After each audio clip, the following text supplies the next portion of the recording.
Una noche de invierno de 314.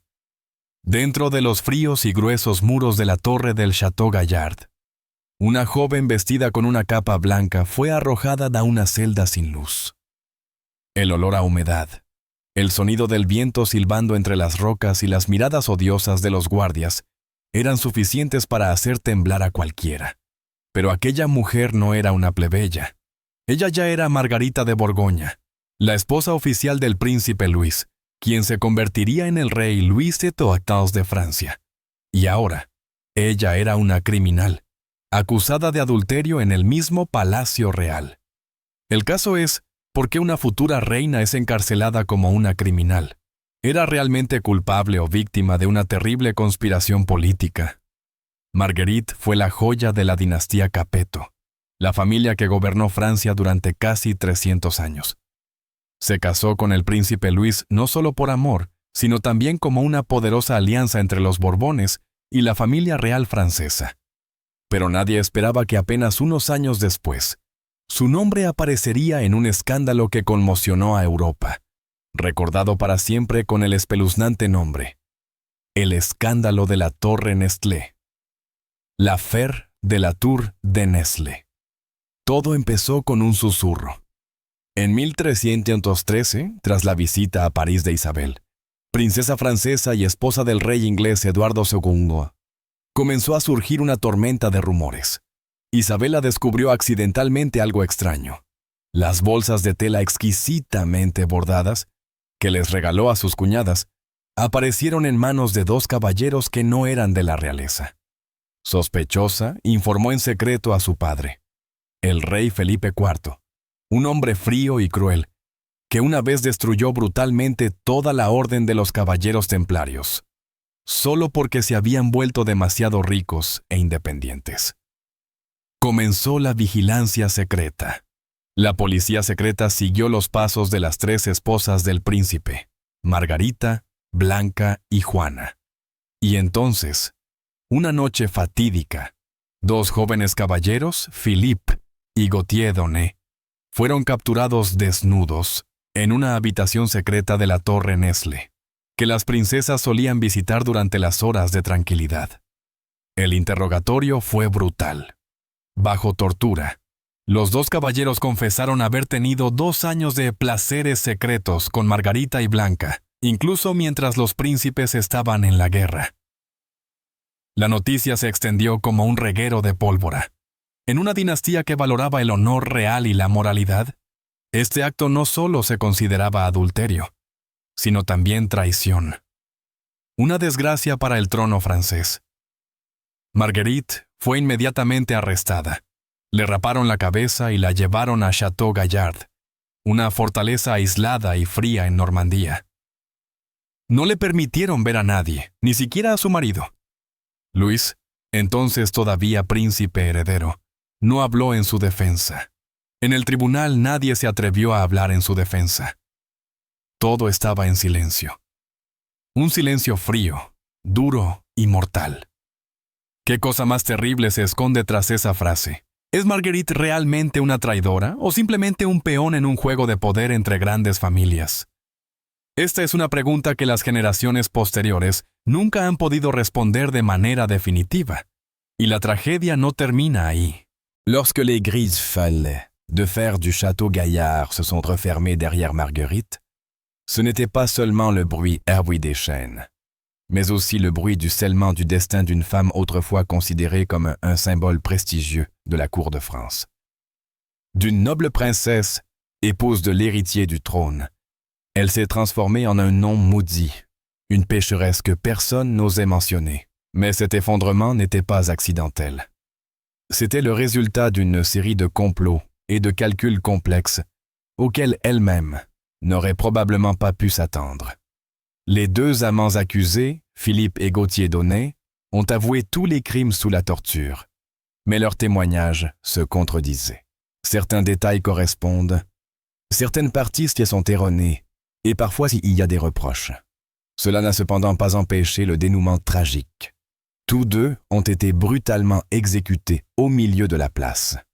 Hélas, ils furent déshabillés, castrés, brûlés vifs et pendus pendant des jours, en guise de message froid adressé à quiconque osait violer l'honneur royal. Ce n'était plus une justice, mais une exécution pour faire taire tous les doutes et faire taire les autres. Marguerite n'a pas été jugée publiquement. Pas de tribunal, pas de plaidoyer, pas de témoin. Tout se décidait lors de séances à huis clos, sous la faible lumière des bougies et derrière des portes chargées de l'odeur du pouvoir.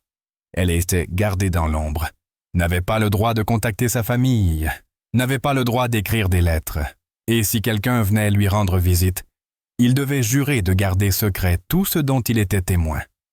Une forme d'emprisonnement qui prend la forme d'une élimination progressive. Louis, son mari, resta silencieux. Mais ce silence n'était pas dû à la douleur ou à la neutralité, mais parce qu'il attendait quelque chose. La mort de son père, le roi Philippe IV.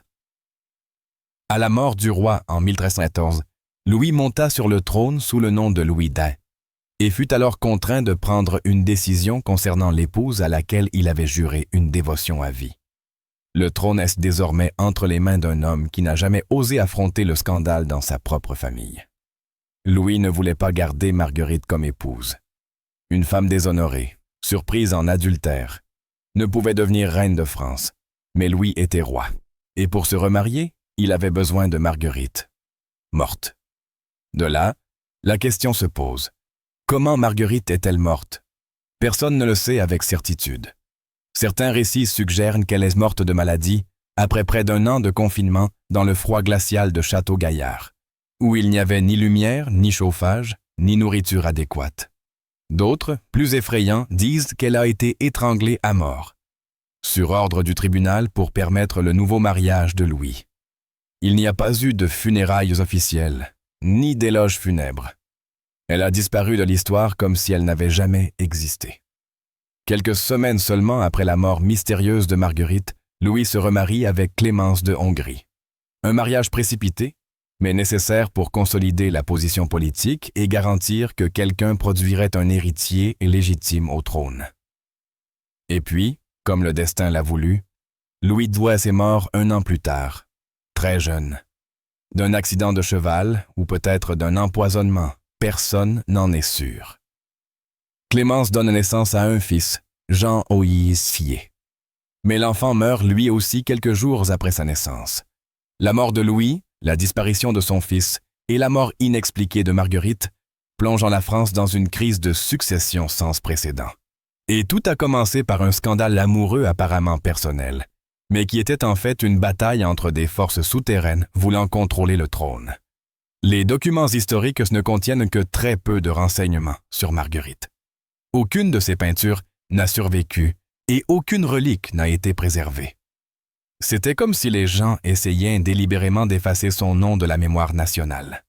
Mais la vérité ne pouvait pas être enterrée à jamais, car sa douleur et sa mort injuste ont semé une graine, une malédiction, qui a provoqué l'effondrement progressif de la lignée royale Capet en une seule génération.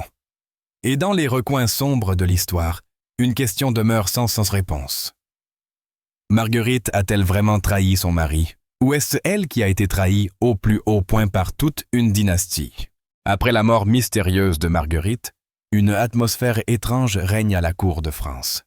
Il n'y a pas eu de funérailles nationales, pas d'éloges funèbres, et son nom n'a même pas été mentionné dans les documents judiciaires. La disparition de Marguerite était comme un ordre tacite. L'oublier, comme si elle n'avait jamais existé. Mais l'histoire a sa propre façon de se souvenir de ceux qui sont enterrés dans l'injustice. Le silence de Louis X ne dura pas longtemps. 1 an après avoir épousé sa nouvelle épouse, Clémence de Hongrie, et avant même d'avoir consolidé son trône, il meurt subitement à l'âge de 26 ans. Les archives officielles indiquent qu'il est mort après une partie de tennis, après avoir bu de l'eau froide trop rapidement. Mais dans les couloirs humides du palais, les gens se murmuraient à l'oreille qu'il s'agissait d'une malédiction.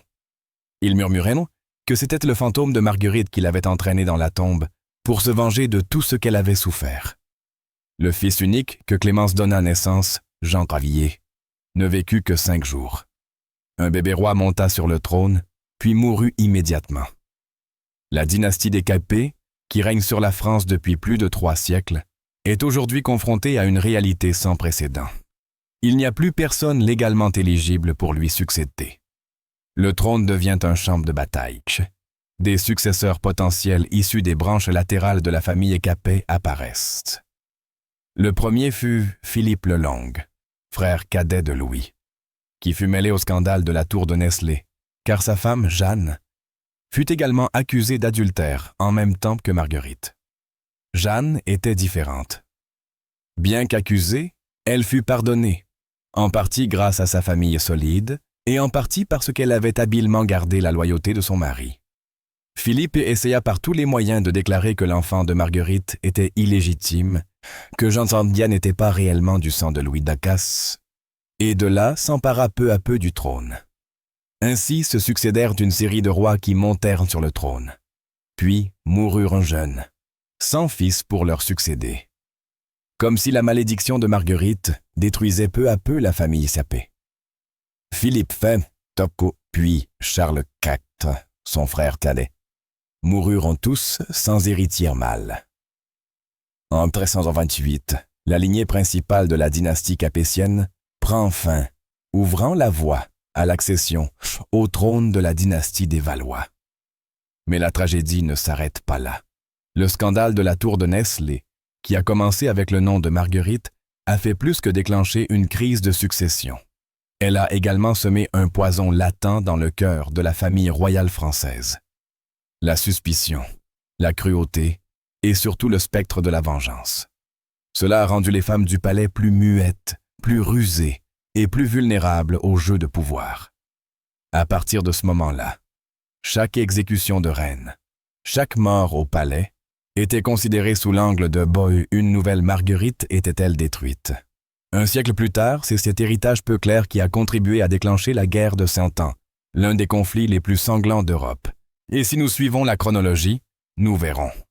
Tout a commencé lors d'une soirée dans la tour Nestlé, où un sac brodé à la main a été découvert entre les mains d'une personne inconnue. Marguerite n'a jamais été justifiée. Personne n'a gravé son nom sur la tablette de pierre. Il n'y a pas un seul endroit au palais du Louvre qui porte la trace de ses pas. Mais dans l'esprit des conteurs, des historiens et des femmes qui ont souffert d'injustice dans l'ombre de l'histoire, Marguerite existe toujours, comme un symbole tragique de double trahison, trahie par l'amour et trahie par le pouvoir. Parfois, la mort n'a pas besoin de sang. Un cœur oublié, une âme enfouie dans le silence, suffisent à faire subir les conséquences à toute une dynastie.